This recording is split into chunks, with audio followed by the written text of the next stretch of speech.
이른 아침 서울의 빌딩 숲은 차가운 공기와 함께 깨어나고 있었다. 회색빛 하늘 아래 빽빽하게 들어선 고층 건물들은 마치 거대한 톱니바퀴처럼 도시의 심장을 움직이고 있었다. 이 혼란스럽고 무심한 풍경 속에서 이소연은 낡은 스쿠터에 몸을 싣고 있었다. 그녀의 헬멧 아래로 삐져나온 머리카락은 바람에 흩날렸지만 그녀의 눈빛은 흔들림 없이 단단했다. 20살 초반의 어린 나이였지만 시골 마을에서 갓 올라온 그녀의 얼굴에는 이미 고된 삶의 흔적이 옅게 배어 있었다. 이소연은 작은 배달 대행 업체에서 일하고 있었다. 서울에 온 지 채 1년도 되지 않았지만 그녀는 이미 이 도시의 냉정함에 익숙해져 있었다. 시골에서 농사일을 도우며 키워온 그녀의 체력은 배달 일에 큰 도움이 되었지만 도시 사람들의 차가운 시선까지 막아주지는 못했다. 특히 동료들은 그녀의 촌스러운 말투와 옷차림을 비웃기 일쑤였다. 시골에서 힘 좀 쓴다고 서울이 만만해 보였나 보네. 그런 비아냥거림 속에서도 그녀는 묵묵히 자신의 일을 해나갔다. 그녀에게는 매달 고향에 보내야 할 생활비와 곧 대학에 입학할 동생의 학비가 있었다. 오늘 아침 그녀의 스쿠터는 평소와 다른 목적지를 향하고 있었다. 바로 KSC 그룹의 본사 빌딩이었다. KSC 그룹은 대한민국을 대표하는 거대 기업 중 하나로 그녀가 배달을 가는 곳 중 가장 크고 화려한 곳이었다. 그녀의 손에 들린 배달물은 단순한 서류 봉투였지만 그 안에 담긴 내용은 그녀가 알 바 아니었다. 그녀에게 중요한 것은 정해진 시간 안에 정확하게 배달을 완료하고 다음 주문을 받는 것이었다. KSC 그룹의 본사 빌딩에 도착하자마자 이소연은 압도적인 위압감에 사로잡혔다. 유리와 철골로 이루어진 거대한 건물은 마치 하늘을 찌를 듯 솟아 있었고 입구에는 정장 차림의 사람들이 바쁘게 오가고 있었다. 그녀의 낡은 배달복은 그들의 세련된 옷차림과 극명한 대비를 이루었다. 그녀는 이질적인 시선들을 느끼며 로비로 들어섰다. 제오 배달 왔는데요. 그녀의 목소리는 로비의 웅장한 침묵 속에서 작게 울렸다. 안내 데스크의 직원은 콧대 높은 표정으로 그녀를 훑어보더니 퉁명스럽게 말했다. 배달은 저쪽 후문으로 가세요. 직원용 엘리베이터를 이용하시고요. 이소연은 당황했지만 묵묵히 안내에 따랐다. 후문은 로비와는 달리 어둡고 좁았으며 직원들이 사용하는 엘리베이터는 낡고 삐걱거리는 소리를 내고 있었다. 엘리베이터에 올라탄 그녀는 배달지인 25층 버튼을 눌렀다. 엘리베이터가 서서히 올라가는 동안 이소연은 알 수 없는 불안감을 느꼈다. 낡은 철제 케이블이 삐걱거리는 소리, 그리고 희미하게 들려오는 이상한 냄새. 그것은 마치 금속이 타는 듯한 냄새였다. 그녀는 고향에서 농기계를 다루며 익힌 감각으로 무언가 잘못되고 있음을 직감했다. 그때 엘리베이터 안의 조명이 깜빡거리기 시작했다. 이 10층을 지나자 갑자기 엘리베이터가 덜컹거리며 멈춰섰다. 무슨 일이지? 그녀는 당황했지만 이내 침착함을 되찾았다. 그녀의 주머니에서 낡은 휴대전화가 울렸다. 배달 지연을 알리는 자동 메시지였다. 그녀는 다시 25층 버튼을 눌러봤지만 아무런 반응이 없었다. 그때 엘리베이터 내부의 비상전화가 울리기 시작했다. 전화를 받자마자 수화기 너머로 다급한 목소리가 들려왔다. 지금 21층 엘리베이터 멈췄다고요. 아니, 잠시만 기다려주세요. 지금 건물 전체 전력에 문제가 생겼습니다. 그 목소리는 긴장으로 가득 차 있었다. 이소연은 전화를 끊고 문득 엘리베이터 벽면에 붙어있는 안내문을 보았다. 비상 상황 발생 시 무리하게 탈출을 시도하지 마십시오. 그녀는 문득 1층 로비에서 들었던 말들이 떠올랐다. 전력 시스템에 문제가 생겼다고. 아니, 그게 아니라 지하 통신망에 이상이 생겨서 그래. 담당자들은 지금 어디 있는 거야? 그녀는 별 의미 없이 흘려들었던 대화들이 이제 와서 심상치 않게 느껴졌다. 그때 엘리베이터의 낡은 철문 틈새로 희미한 연기가 스며들기 시작했다. 그것은 아까 그녀가 맡았던 냄새와 똑같았다. 이소연은 순간적으로 숨을 멈췄다. 그녀의 본능이 경고를 보내고 있었다. 이건 단순한 사고가 아니었다.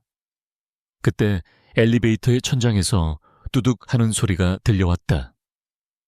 마치 거대한 톱니바퀴가 부서지는 듯한 소리였다.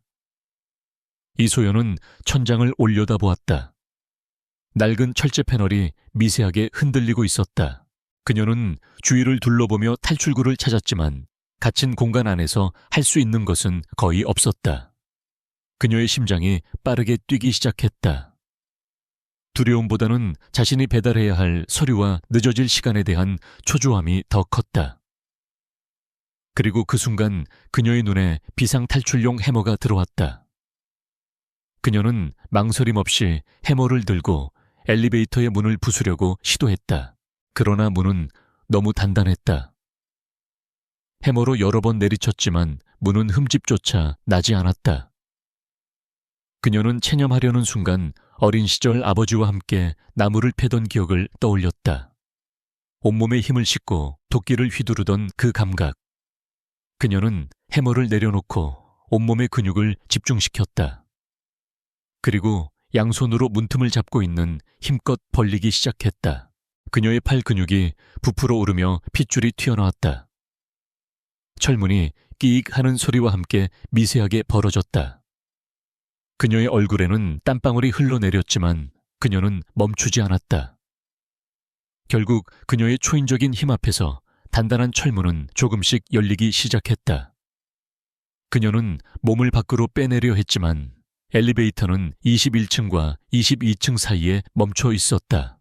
탈출하기에는 너무 높은 곳이었다. 그때 그녀의 발밑에서 다시 한번 굉음이 들려왔다. 이번에는 훨씬 더 크고 위협적인 소리였다. 이소연은 직감적으로 이 건물이 위험에 처했다는 것을 깨달았다. 그녀는 다시 엘리베이터 안으로 돌아왔다. 그리고 비상전화로 다시 한번 전화를 걸었다.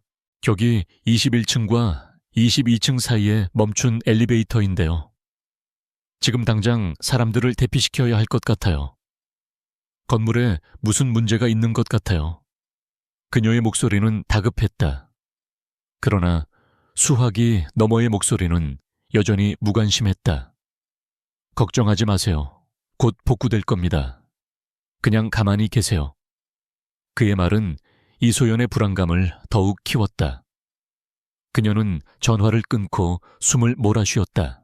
그녀는 자신이 시골에서부터 가지고 온 낡은 배낭을 열었다.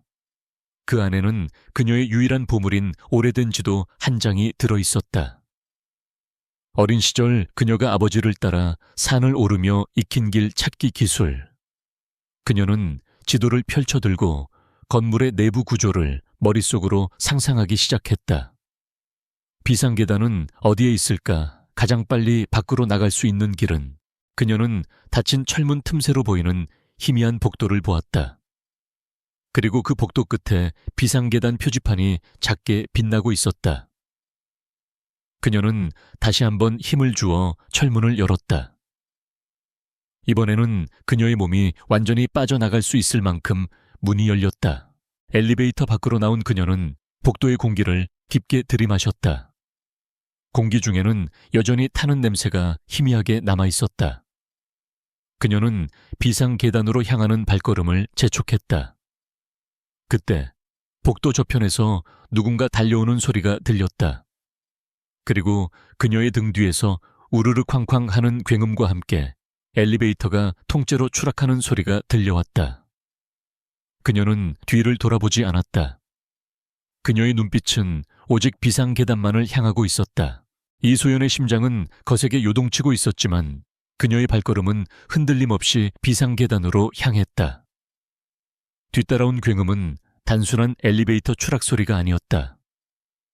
그것은 거대한 건물의 뼈대가 뒤틀리고 무너지는 소리였다. 그녀는 등 뒤에서 느껴지는 뜨거운 열기와 함께 건물이 살아있는 괴물처럼 신음하고 있다는 것을 깨달았다. 비상 계단으로 뛰어든 이소연은 좁은 계단을 한다름에 내려가기 시작했다. 그녀의 두 발은 마치 거친 산길을 달리던 때처럼 가볍고 빨랐다. 계단을 내려가면서 그녀는 다른 층에서 뛰쳐나오는 사람들과 마주쳤다. 그들의 얼굴에는 공포와 혼란이 가득했다. 일부는 비명을 지르며 우왕좌왕했고 일부는 패닉에 빠져 움직이지 못했다.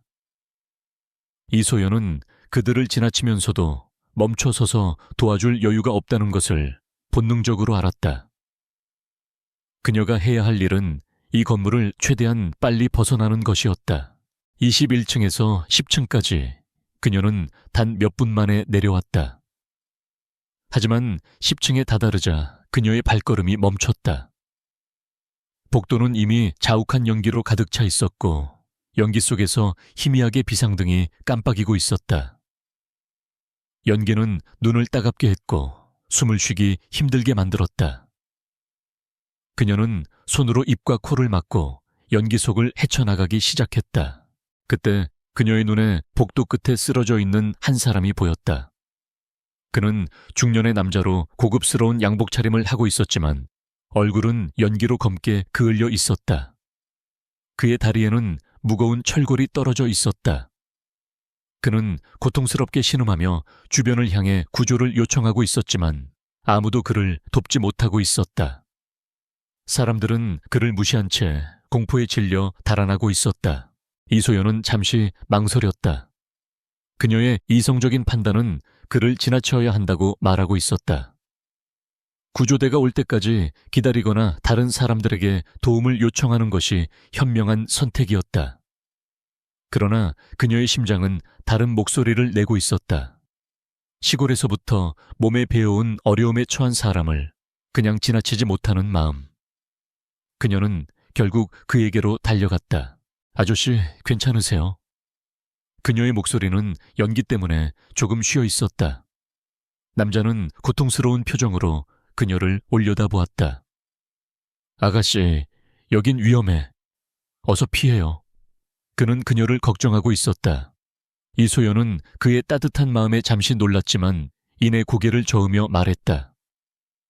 아니요, 제가 도와드릴게요. 다리가 철골에 깔렸어요. 제가 이걸 치워드릴게요. 그녀는 남자의 다리를 짓누르고 있는 철골을 바라보았다. 성인 남성 두세 명이 들어도 버거울 무게였다. 그러나 이소연은 망설이지 않았다. 그녀는 철골의 한쪽 끝을 두 손으로 잡고 온몸의 힘을 모으기 시작했다. 그녀의 팔 근육이 다시 한번 부풀어 오르고 핏줄이 튀어나왔다. 그녀는 흐흡하고 숨을 깊게 들이마시더니 온 힘을 다해 철골을 들어 올렸다. 그녀의 입에서 고통스러운 신음이 터져 나왔다. 철골은 꿈쩍도 하지 않았다. 그녀는 다시 한번 숨을 고르고 온몸의 무게중심을 철골에 싣고 들어 올렸다. 이번에는 그녀의 초인적인 힘 앞에서 거대한 철골이 서서히 들리기 시작했다. 남자는 믿을 수 없다는 표정으로 그녀를 바라보았다. 그의 눈에는 경이로움과 충격이 동시에 서려 있었다. 이소연은 철골을 들어 올린 채로 버티고 남자는 간신히 다리를 빼냈다. 그녀는 철골을 내려놓고 그에게 물었다. 괜찮으세요? 빨리 일어나세요. 남자는 그녀의 도움으로 간신히 일어섰다. 그러나 그의 다리는 심하게 부상을 입어 절뚝거리고 있었다. 아가씨는 대체... 남자는 그녀의 엄청난 힘에 대해 물으려 했지만 그 순간 건물 전체가 다시 한번 심하게 흔들렸다. 천장에서 석고보드가 떨어져 내리고 바닥에는 균열이 생기기 시작했다. 여기 있으면 안 돼요. 어서 내려가요. 이소연은 남자를 부축하며 비상계단으로 향했다. 그녀는 부상당한 남자를 한 팔로 부축한 채 나머지 한 팔로는 난간을 잡고 빠르게 계단을 내려갔다. 남자는 그녀의 옆에서 그녀의 힘에 다시 한번 놀라워했다. 그녀는 그를 부축하고 있는 것 같지 않았다. 마치 그가 그녀의 몸에 매달려 있는 것처럼 보였다. 아가씨, 괜찮으세요? 남자가 걱정스러운 표정으로 물었다. 이소연은 숨을 몰아쉬며 고개를 끄덕였다. 네, 괜찮아요. 아저씨나 다치지 마세요. 그들이 1층 로비에 도착했을 때 로비는 이미 아수라장이 되어 있었다. 사람들은 비명을 지르며 출구로 뛰쳐나가고 있었고 구조대원들과 소방관들이 들이닥치고 있었다. 이소연은 남자를 안전한 곳으로 데려다 놓은 후 그를 향해 말했다. 전 이만 가볼게요. 병원에 꼭 가보세요. 그녀는 배달해야 할 서류 봉투를 꽉 쥐고 그에게서 멀어지려 했다. 그때 남자가 그녀의 팔을 붙잡았다. 잠시만요, 아가씨. 이름이 뭐예요? 이소연은 그를 돌아보았다.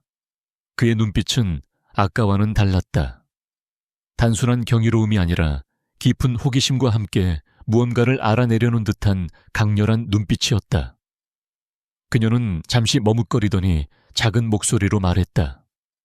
이소연이에요. 이소연, 고맙습니다, 이소연 아가씨. 남자는 그녀의 이름을 되뇌었다. 그때 다른 정장 차림의 남자들이 그에게로 달려왔다. 회장님, 괜찮으십니까? 다친 곳은 없으십니까? 그들은 그를 회장님이라고 부르고 있었다.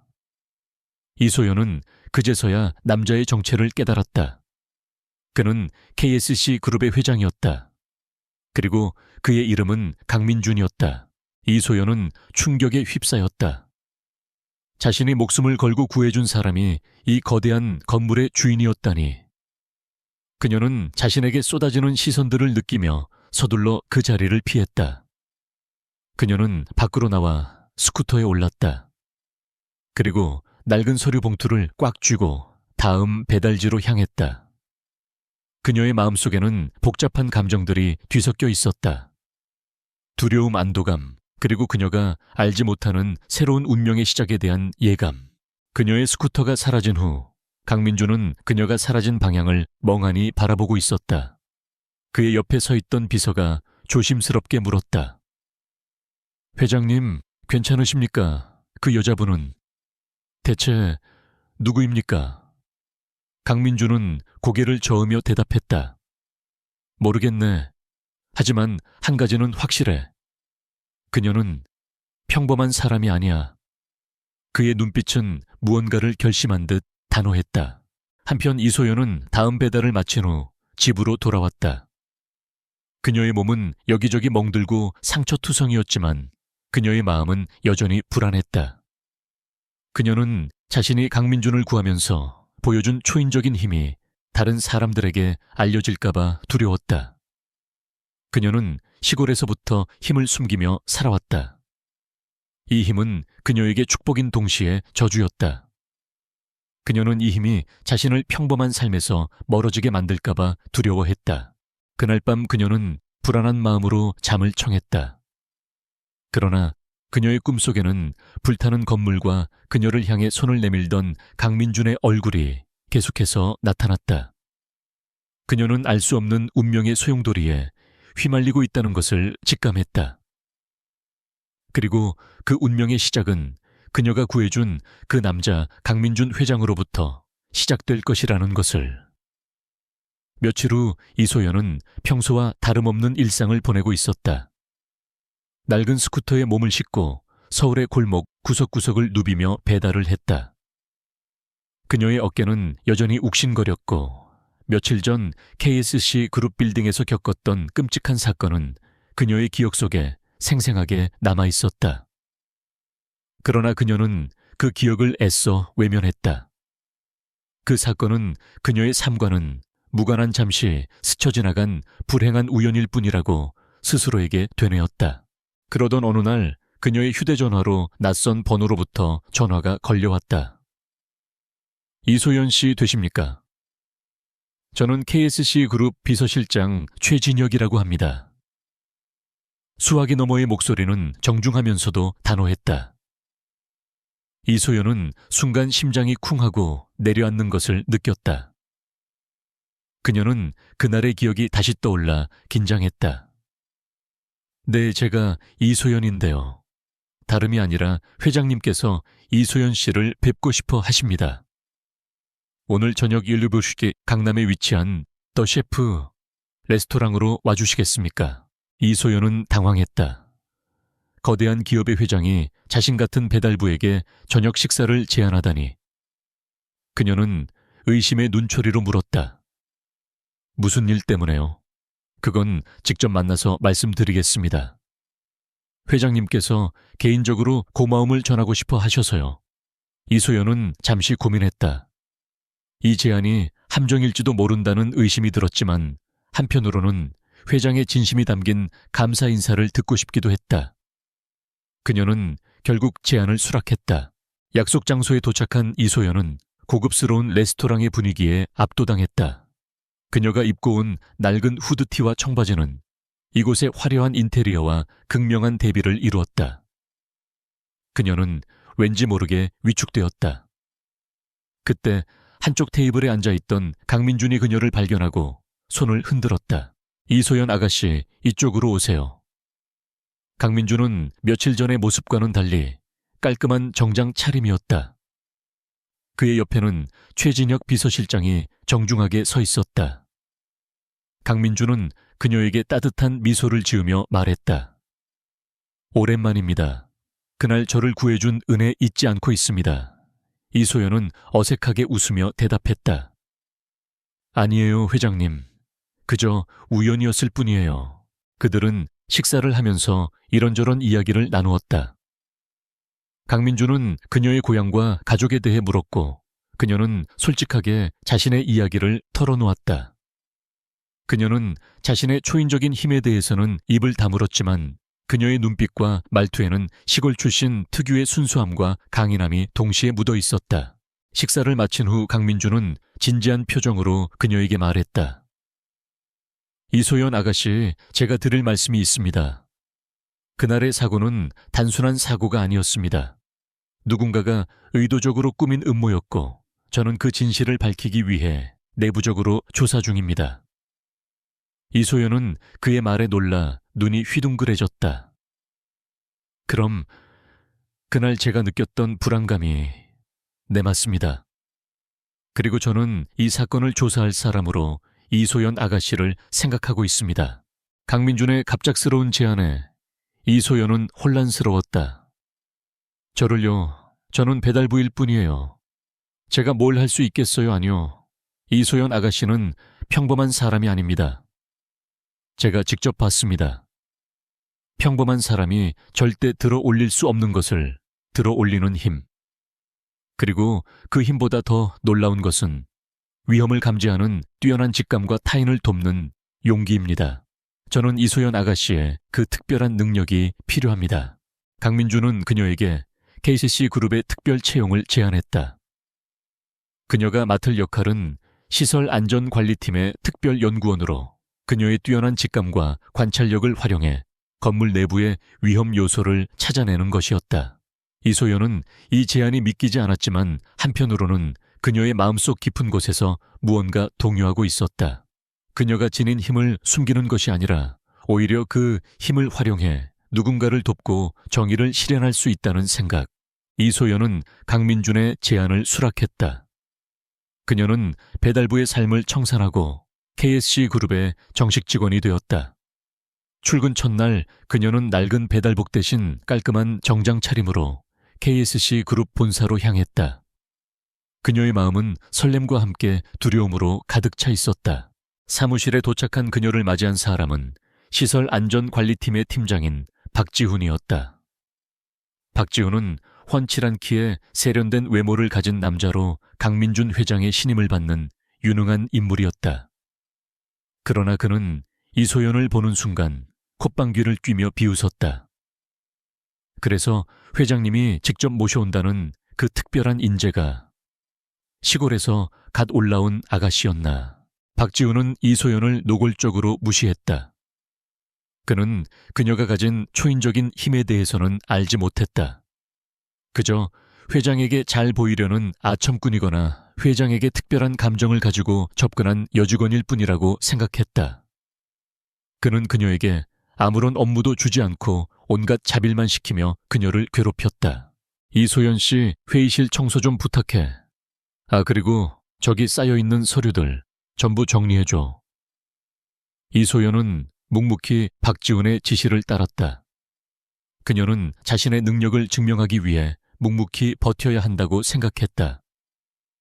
그러나 박지훈의 괴롭힘은 점점 더 심해졌다. 그는 그녀가 무시당하는 모습을 즐기는 듯했다. 그러던 어느 날 이소연은 사무실 컴퓨터에서 우연히 KSC 본사 건물 안전진단 보고서를 발견했다. 그 보고서에는 건물 내에 여러 안전 문제점들이 상세하게 기록되어 있었다.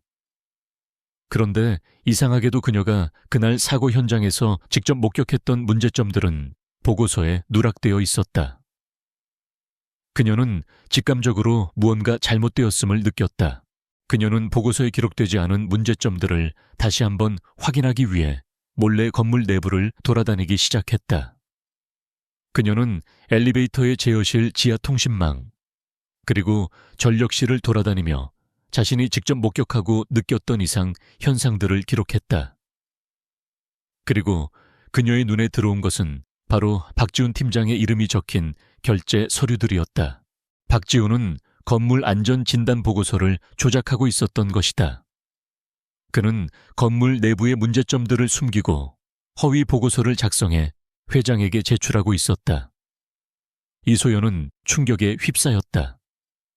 그녀는 이 사실을 강민준에게 알려야 한다고 생각했지만 한편으로는 두려웠다. 과연 강민준 회장이 자신 같은 배달부 출신의 말을 믿어줄까? 그녀는 증거를 확보하기 위해 밤늦게까지 사무실에 남아 박지훈의 컴퓨터에 몰래 접속했다. 그리고 그곳에서 그녀는 충격적인 사실을 발견했다. 박지훈이 외부의 한 건설사와 공모하여 건물 보수, 공사 비용을 부풀려 횡령하고 있었다는 증거. 그리고 그들의 최종 목표는 건물을 의도적으로 불안정하게 만들어 보험금을 타내는 것이었다. 그녀는 모든 증거를 USB에 담아 몰래 복사했다. 그리고 그 USB를 가방 깊숙이 숨겼다. 그녀의 마음은 분노와 함께 불안으로 가득 차 있었다.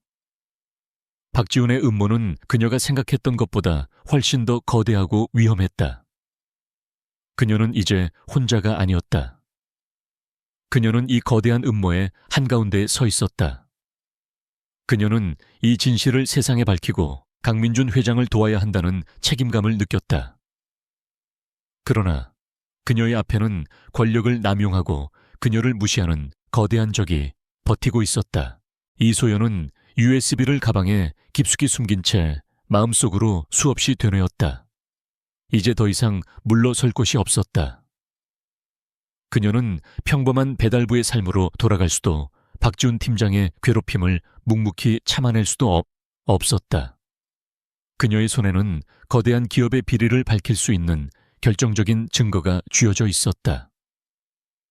그러나 동시에 그녀는 이 거대한 음모의 무게에 짓눌리는 듯한 불안감을 느꼈다. 다음 날 아침 이소연은 평소보다 일찍 출근했다. 그녀는 박지훈에게 발각되기 전에 강민준 회장에게 이 사실을 알려야 한다고 생각했다. 그녀는 최진혁 비서실장에게 회장을 만나고 싶다고 했지만 비서실장은 난색을 표했다. 회장님은 지금 중요한 회의 중이십니다. 이소연 씨가 회장님을 만나야 할 특별한 이유가 있습니까? 이소연은 차마 USB의 존재를 말할 수 없었다. 그녀의 입장은 너무나도 약했고 증거가 없으면 그녀의 말은 허무맹랑한 소리로 치부될 가능성이 높았다. 그녀는 결국 자신의 사무실로 돌아와 박지훈의 눈을 피해 강민준에게 접근할 방법을 모색했다. 그녀는 그의 동선을 파악하고 그가 혼자 있을 만한 시간을 계산했다. 그러나 박지훈은 그녀를 감시하고 있었다. 그는 그녀가 평소와 다른 행동을 하는 것을 눈치챘고 그녀의 뒤를 밟기 시작했다. 그날 오후 이소연은 몰래 회장실 층으로 올라갔다. 그녀는 우연을 가장해 강민준 회장과 마주칠 기회를 노렸다. 그때 회장실 문이 열리고 강민준이 잠시 복도로 나왔다. 이소연은 이 기회를 놓칠 수 없다고 생각하고 그에게로 다가갔다. 회장님, 잠시 저와 얘기 좀 하실 수 있을까요? 그러나 그때 박지훈이 그녀의 앞을 가로막았다. 이소연 씨, 무슨 일이죠? 회장님은 바쁘십니다. 급한 용건이 있으면 저에게 말씀하세요.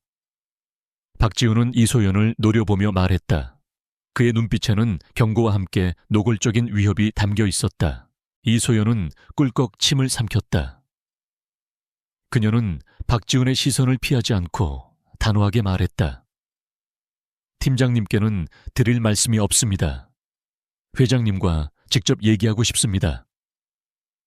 그녀의 당돌한 태도에 박지훈은 코웃음을 쳤다. 무슨 말도 안 되는 소리야. 회장님께 지금 네가 맡은 자빌이나 제대로 하라고 전해줄까? 강민준은 두 사람의 대화를 흥미롭게 지켜보고 있었다. 그는 박지훈의 오만함과 이소연의 용기를 동시에 보았다. 그는 이소연의 눈빛에서 며칠 전 그를 구해줬던 용감한 소녀의 모습을 다시 보았다. 박 팀장, 잠시 비켜주게. 이소연 씨와 할 얘기가 좀 있네. 강민준의 말에 박지훈은 당황한 표정으로 뒤로 물러섰다. 이소연은 강민준을 따라 회장실로 들어갔다. 회장실 문이 닫히자 이소연은 가방에서 USB를 꺼내 강민준에게 건넸다. 회장님, 이 안에 모든 증거가 있습니다. 박지훈 팀장이 외부 건설사와 공모하여 건물을 불안정하게 만들고 서류를 조작하여 횡령을 저지르고 있습니다. 강민준은 무표정한 얼굴로 USB를 받아들었다. 그는 잠시 침묵을 지키더니 USB를 컴퓨터에 꽂았다. 그는 USB 안에 담긴 파일들을 하나하나 열어보았다. 허위로 작성된 보고서 부풀려진 공사 비용 내역, 그리고 박지훈과 외부 건설사 직원 간의 은밀한 메신저 대화 내용. 모든 증거는 박지훈의 죄를 명백하게 보여주고 있었다. 강민준의 얼굴은 분노로 일그러졌다. 이런, 감히 내 눈을 속이고. 강민준은 분노를 삭히며 이소연을 바라보았다. 이소연 씨, 이걸 어떻게 찾았습니까? 이소연은 솔직하게 대답했다.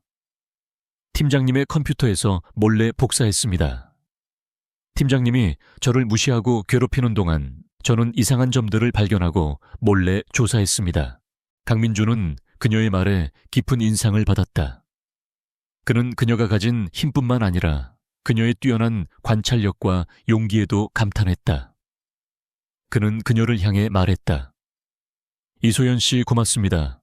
당신의 용기 덕분에 더 큰 참사를 막을 수 있게 됐습니다. 이제부터는 저를 믿고 따르십시오. 제가 박지훈의 비리를 철저히 파헤치겠습니다.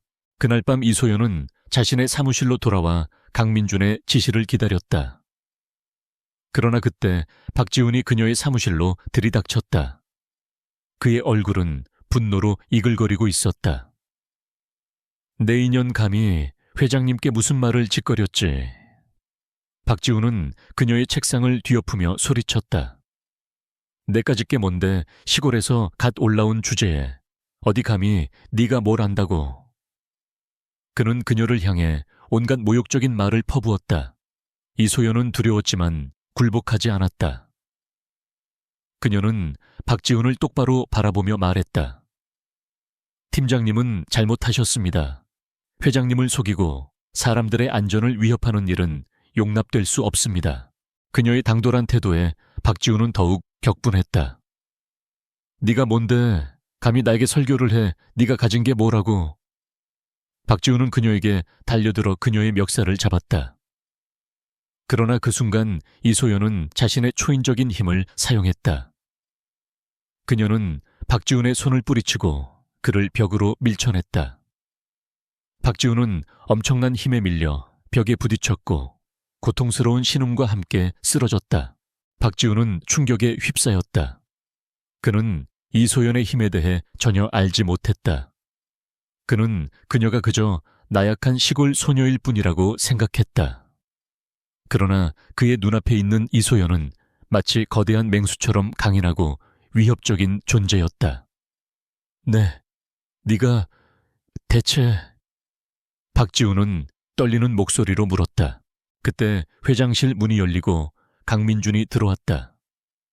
그의 뒤에는 최진혁 비서실장과 건장한 경호원들이 서 있었다.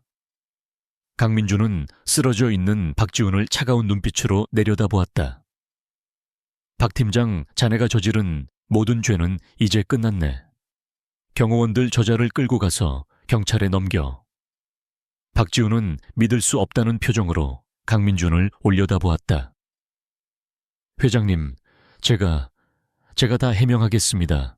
이건 오해입니다. 그러나 그의 말은 아무도 듣지 않았다. 경호원들은 박지훈을 끌고 나갔고 그는 마지막까지 이소연을 향해 이를 갈며 노려보았다. 강민준은 이소연에게 다가와 말했다. 수고했네, 이소연 씨.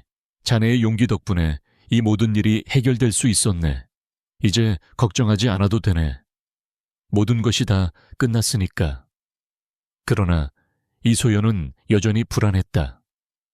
박지훈의 마지막 눈빛은 단순한 분노가 아니었다. 그것은 복수심에 불타는 증오였다. 그녀는 직감적으로 알았다. 이 모든 것이 끝난 것이 아니라 이제야 시작되었다는 것을. 그녀는 거대한 폭풍의 눈 속에 서 있었다. 박지훈이 경호원들에게 끌려나간 후에도 이소연의 마음속 불안은 가라앉지 않았다. 그녀는 박지훈의 마지막 눈빛이 단순한 패배자의 분노가 아님을 직감했다. 그것은 덫에 걸린 야수가 마지막 발악을 준비하는 듯한 섬뜩한 광기였다. 강민준 회장은 모든 것이 끝났다고 말했지만 그녀는 이 폭풍의 서막에 불과하다고 느꼈다. 그녀는 이제 자신과 강민준을 향한 박지훈의 복수가 시작될 것임을 예감했다. 그녀의 예상은 틀리지 않았다. 박지훈이 체포된 지 채 하루도 지나지 않아 KSC 그룹 본사 건물에 긴급 재난 경보가 울려 퍼졌다. 빌딩 전층 비상대피를 시작합니다. 스피커를 통해 들려오는 기계적인 목소리는 직원들을 패닉에 빠뜨렸다. 이소연은 심장이 쿵 하고 내려앉는 것을 느꼈다. 그녀는 박지훈이 남긴 마지막 카드임을 직감했다. 이소연은 자신이 발견한 박지훈의 비리 문서를 다시 떠올렸다. 그 문서들에는 단순한 횡령뿐만 아니라 건물 내부의 핵심 시설에 대한 기술적인 조작 내용도 포함되어 있었다. 그녀는 박지훈이 경찰에 잡히기 전에 빌딩의 전력 시스템과 통신망을 조작하여 대혼란을 초래할 계획을 세웠다는 사실을 기억해냈다. 하지만 그녀의 직감은 단순한 혼란이 아니라 훨씬 더 큰 위험이 도사리고 있음을 경고하고 있었다. 그녀는 자리에서 벌떡 일어나 복도로 뛰쳐나갔다. 복도는 이미 혼란 그 자체였다. 사람들은 비명을 지르며 비상 계단으로 향했고 일부는 엘리베이터 앞으로 달려가 버튼을 미친 듯이 눌렀다. 이소연은 그들을 보며 소리쳤다. 엘리베이터는 위험해요. 비상 계단으로 가세요. 그러나 그녀의 목소리는 혼란 속에서 묻혀버렸다. 그때 그녀의 휴대전화가 울렸다. 발신자는 강민준 회장이었다. 이소연 씨, 지금 어디 있습니까? 박지훈이 건물을 폭파시킬 계획을 세웠습니다. 지하 5층 기계실에 폭탄이 설치되어 있습니다. 이소연은 충격에 휩싸였다. 폭탄이라니 단순한 혼란이 아니라 빌딩 전체를 무너뜨릴 계획이었던 것이다. 그녀는 목소리를 가다듬고 물었다. 회장님, 저는 괜찮습니다. 폭탄은 어떻게 해체해야 합니까? 내가 지금 그쪽으로 가고 있네. 하지만 폭탄이 작동하기까지 시간이 얼마 남지 않았어. 자네가 먼저 가서 시간을 벌어줘야 하네. 강민준의 목소리는 다급했다. 이소연은 잠시 망설였다. 그녀는 무서웠지만 자신을 믿고 이 임무를 맡긴 강민준과 이 건물 안에 갇힌 수많은 사람들을 떠올렸다. 그녀의 마음속에는 두려움보다 더 강한 정의감과 책임감이 솟구쳤다. 알겠습니다, 회장님. 제가 먼저 가겠습니다. 하지만 저는 알고 있네, 이소연 씨. 자네의 힘을 믿고 있네. 부디 조심하게.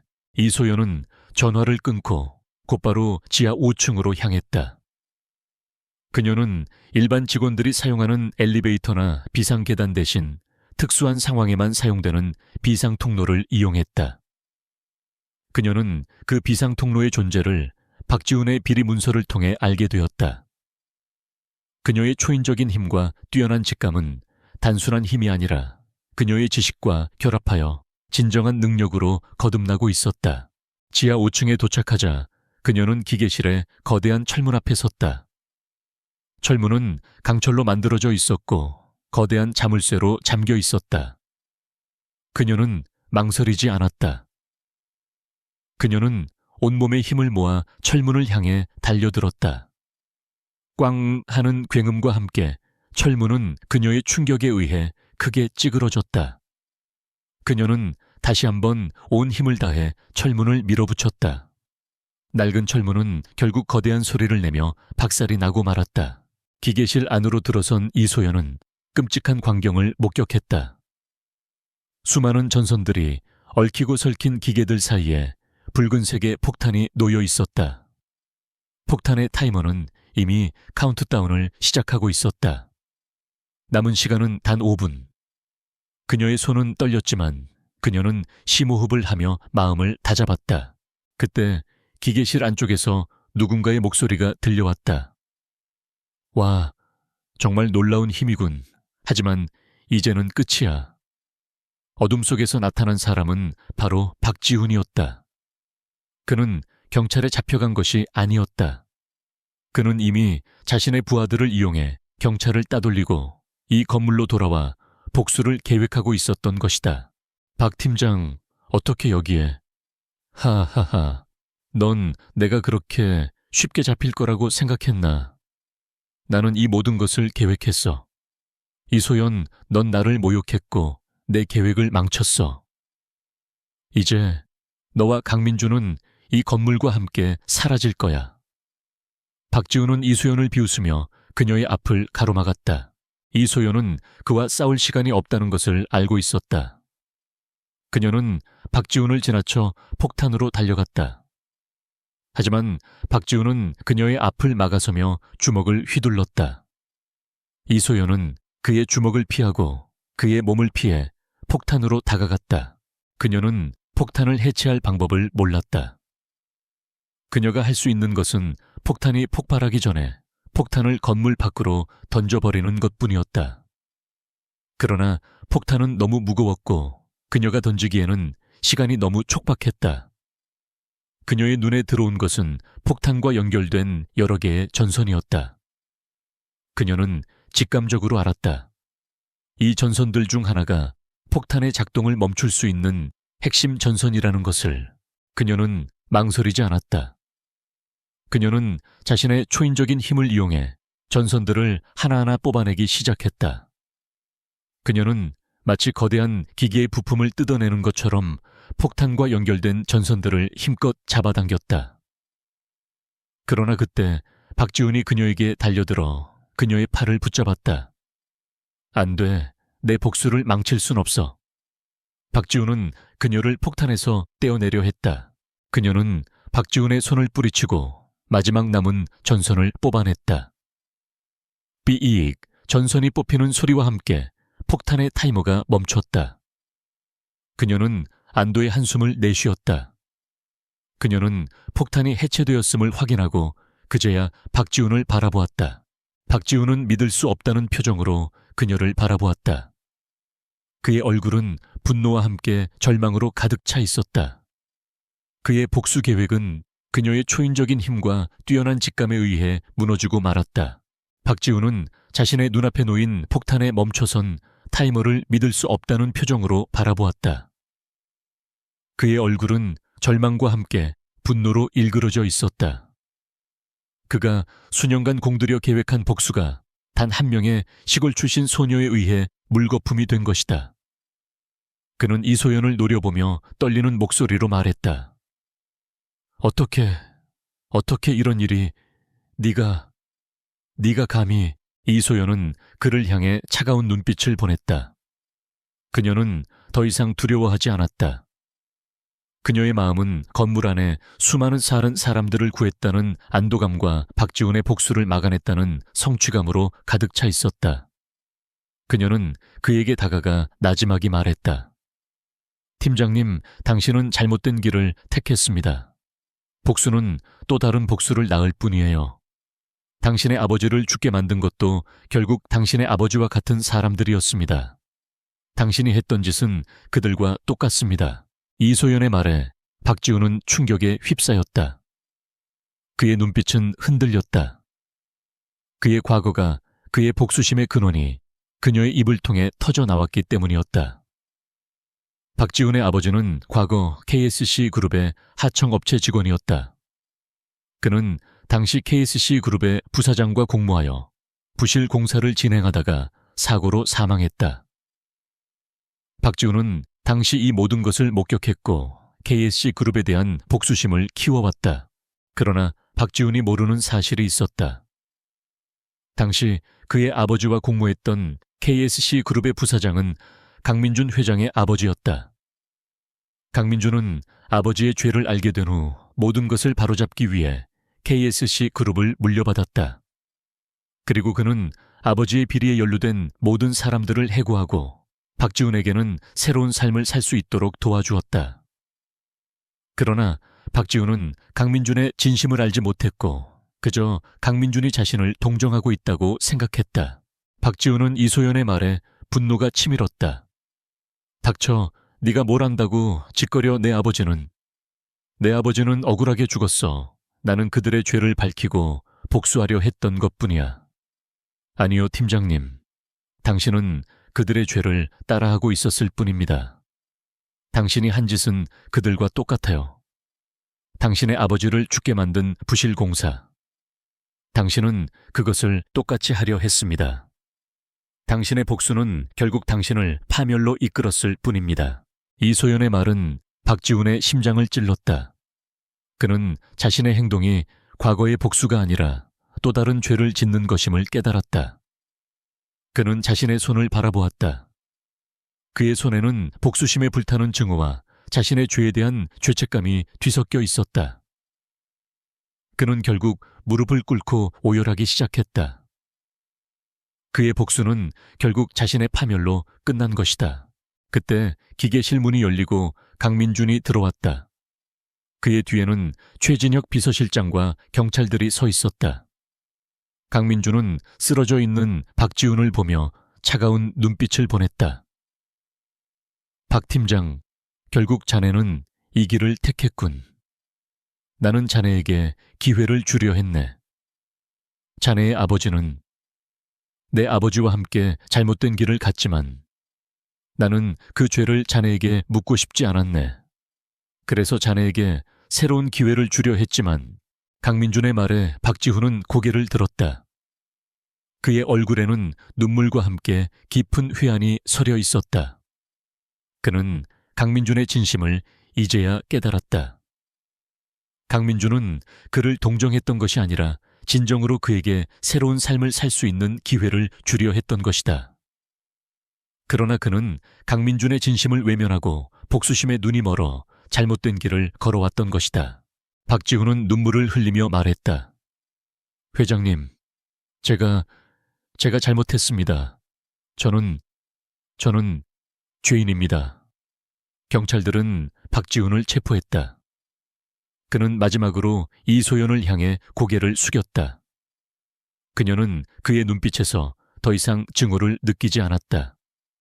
대신 깊은 후회와 함께 용서를 구하는 듯한 눈빛을 보았다.